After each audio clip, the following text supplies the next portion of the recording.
In this video, I'm going to show you how to create a website design checklist that can help you to know every single thing that you need to set up on a website so that you know that it's complete and you have done all the necessary tasks to make sure that it's going to be an effective website. Now, this will help you in building your own personal website or when you're building websites for different clients. And also, it will help you on the different types of niches that you might be approaching. For example, an e-commerce website can definitely be different from a website that you're going to be doing for, let's say, maybe a lawyer or a consultant.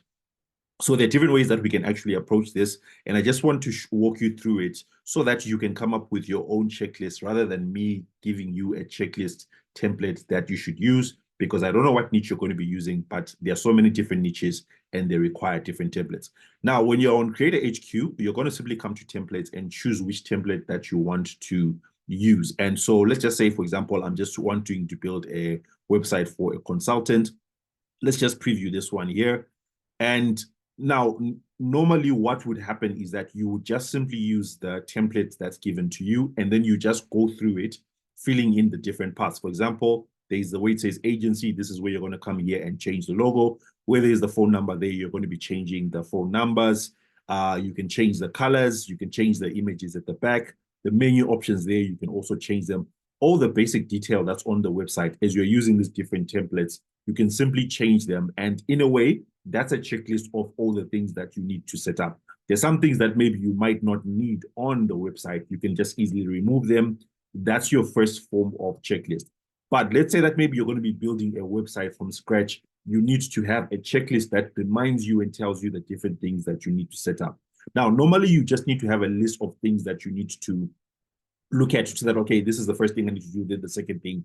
But what I recommend that you do is that you actually do research depending on who your target audience is or who your target client or the niche that you are focused on. So, for example, what I would suggest that you do is that you use a tool like ChatGPT, which is AI, and you're going to ask it some very specific questions. Before you ask it to create a checklist, I want you to do something like this. I want you to say something like, what are some of the problems that websites help to solve for? And then you're going to put your niche there, right? The website that you want to build. If you are focusing on your website design business website, you're going to write that here. But for now, I'm just using an example of a pest control company. You're going to then just press enter and let ChatGPT give you some answers there. And so what it's going to do is that it's going to give you different things that websites help businesses with. For example, the first one is visibility and reach, right? Businesses become visible online because they now have got a website. Customer education, rather than customers phoning in and asking like, okay, how does your pest control work? They can get all the details just from reading on the website. Lead generation, right? Difficult in generating new leads and converting them into customer solution features such as contact forms, quote requests, booking systems. So these are things that you would need to set up on a website for a pest control company, right? In order for that website to be effective. It's not just you creating a nice looking website, but then people can't book calls. People can't reach out for them using the contact forms, right? Or request codes. So this is just giving you an outline of what makes an effective website. These are the things that when a client uses their website, this is what gets them results. And this is super important because this is what makes the difference between a website designer who charges $250 for a website, and that's the most amount of money that people are willing to pay, and a website designer who charges maybe $15,000 for a website. The difference between the two is the problems that they solve. If you can teach yourself to be a website designer who solves problems, you will not have a problem with getting money from people because you'll be able to help them solve their problems, which brings more money into their pockets. And because they're getting more money in their pockets, they'll be more willing to actually pay you. So now, once you have seen all these different problems that a website can solve for your specific niche, you might want to just either take all of them, or the more you do it, you know the very specific problems that clients have. Or in fact, you can actually ask the client and say, okay, what are some of the problems you're trying to solve? And then you list them out. They give you, maybe you find out that it's maybe 2 or 3 or 5 of these. What you then do is that you go to ChatGPT again, and then you're going to ask it and say, please create a complete checklist of everything I need to set up and do when building a website for, you're going to put your niche here again, pest control business, right? Then you're going to say something like, here are a list of some of the problems that the website should solve for the client, right?